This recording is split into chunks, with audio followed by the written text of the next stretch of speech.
semuanya, kembali lagi di podcast Ruang Kata Cendana 31.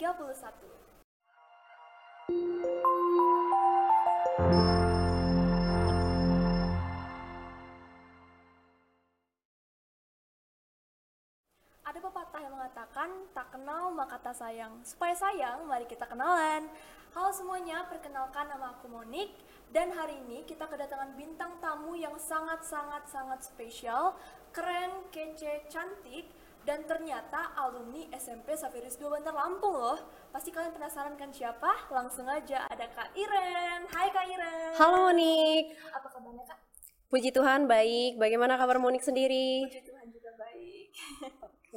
Oke. Sebelum kita membahas topik kita pada kali ini, ada baiknya kalau Kak Iren memperkenalkan diri terlebih dahulu Kak. Silakan Kak. Oke, halo semuanya, Ruang Kata Cendana 31.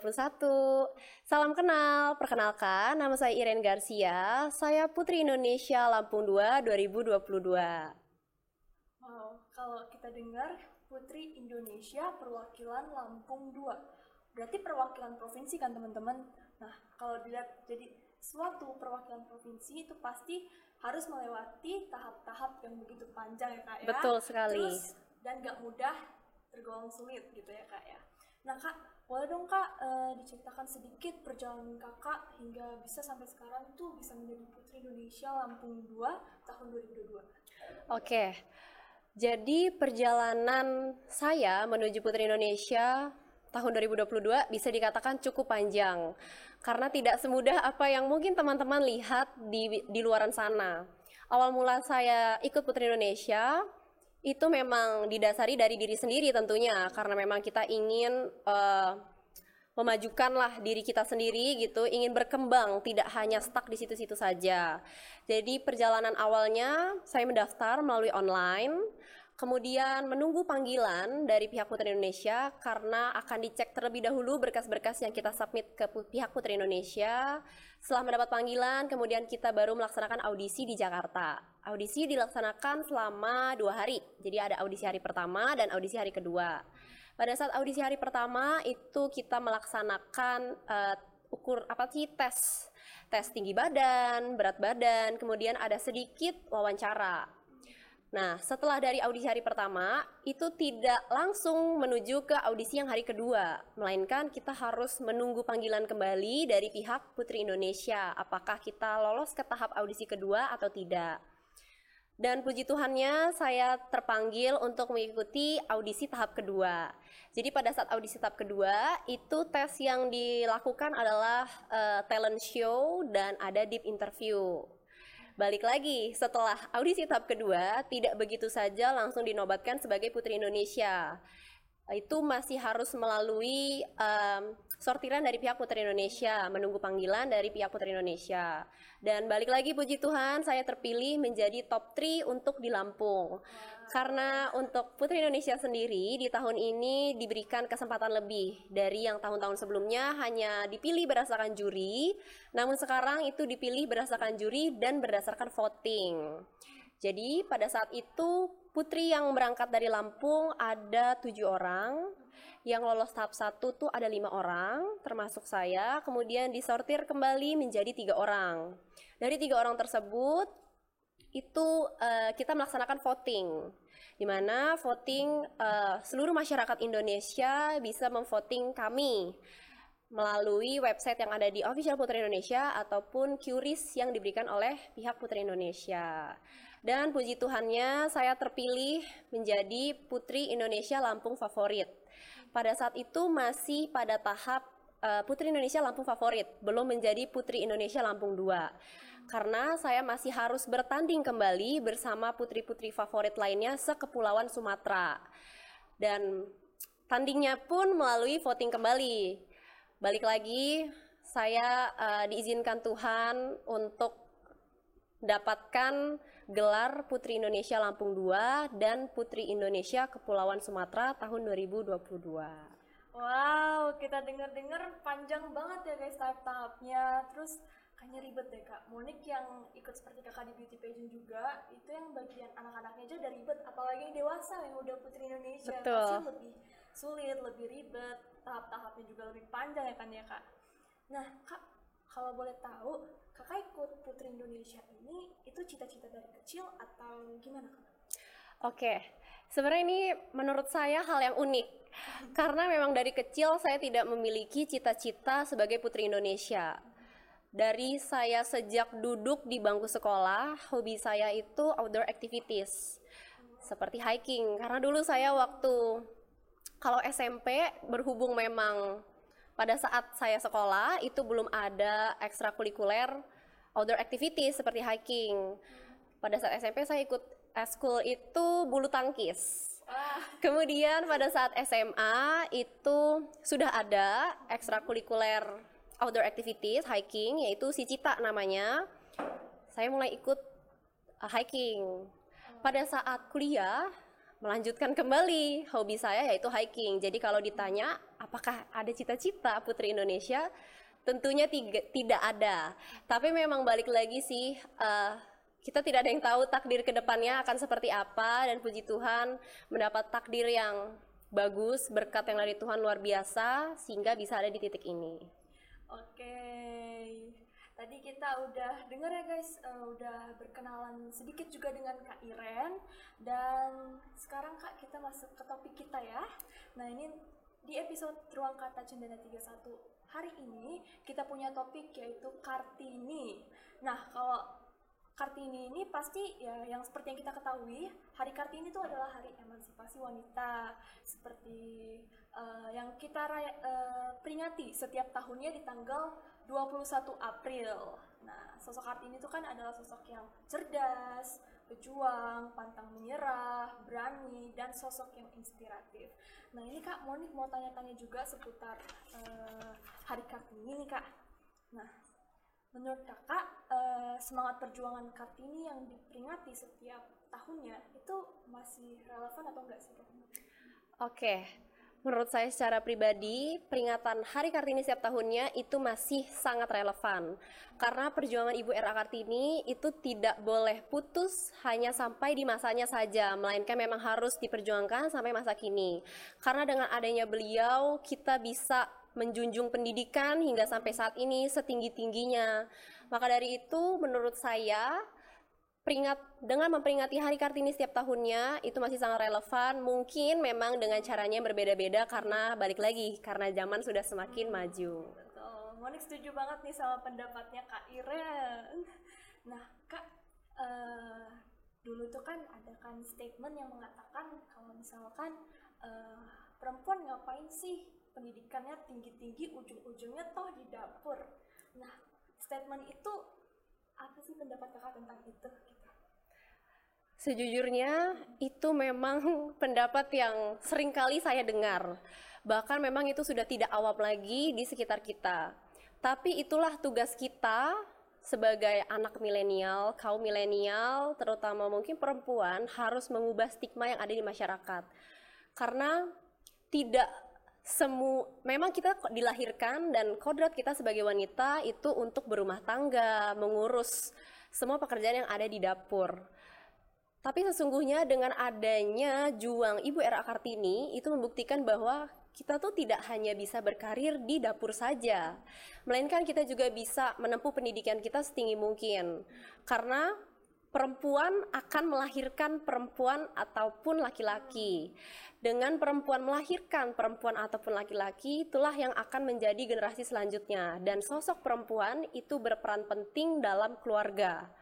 Maka dari itu perempuan membutuhkan pendidikan yang tinggi, dan memang kita harus membantu untuk merubah stigma yang ada di masyarakat bahwa perempuan multitasking, perempuan bisa berkarir di mana saja, tidak hanya berkarir di dapur saja.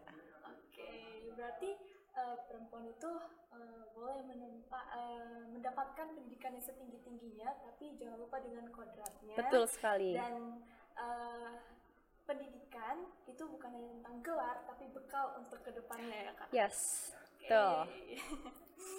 Nah Kak, balik lagi Kak, seberapa pentingnya sih Kak pendidikan itu untuk kaum perempuan gitu?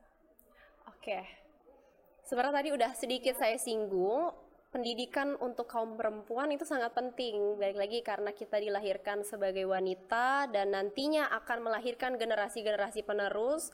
Tentunya perempuanlah yang lebih berperan penting dan banyak dalam sebuah keluarga karena mereka nantinya yang akan mendidik generasi-generasi penerus mereka.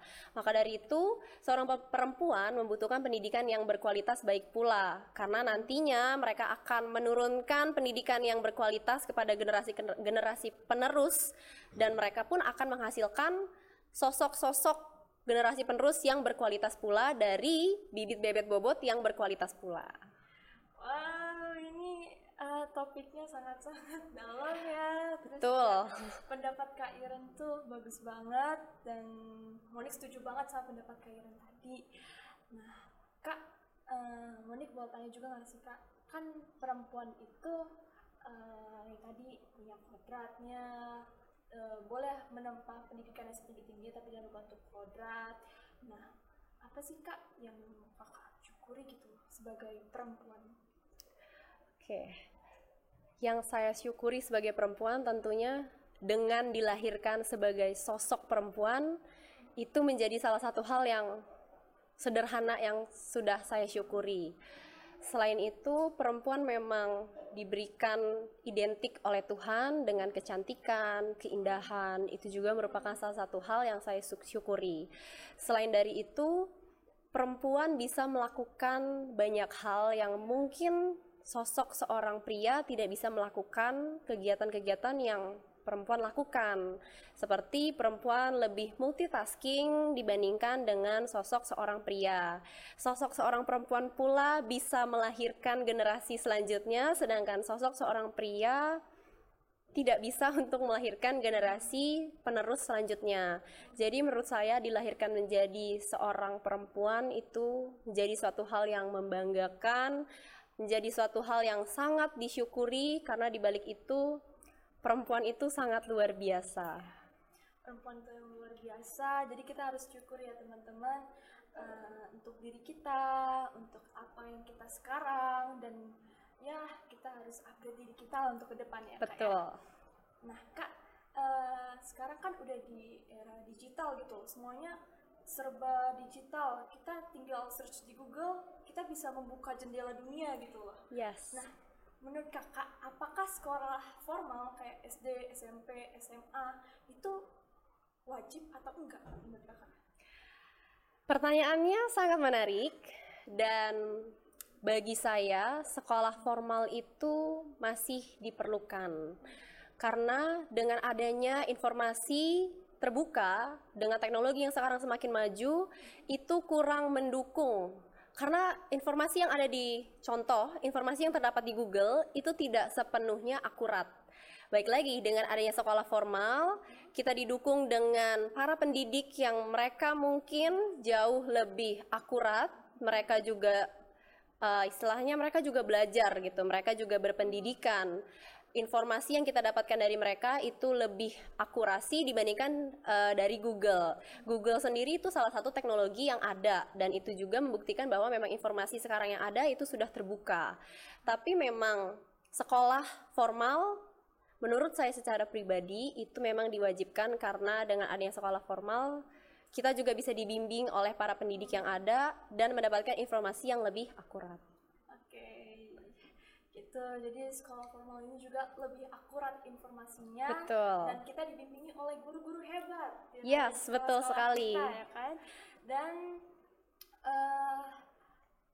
sekolah formal ini mungkin jadi wadah buat kita untuk kedepannya kita mendapatkan bekal yang begitu banyak dari sekolah formal yang bisa kita pakai untuk kedepannya menjadi lebih maju lagi.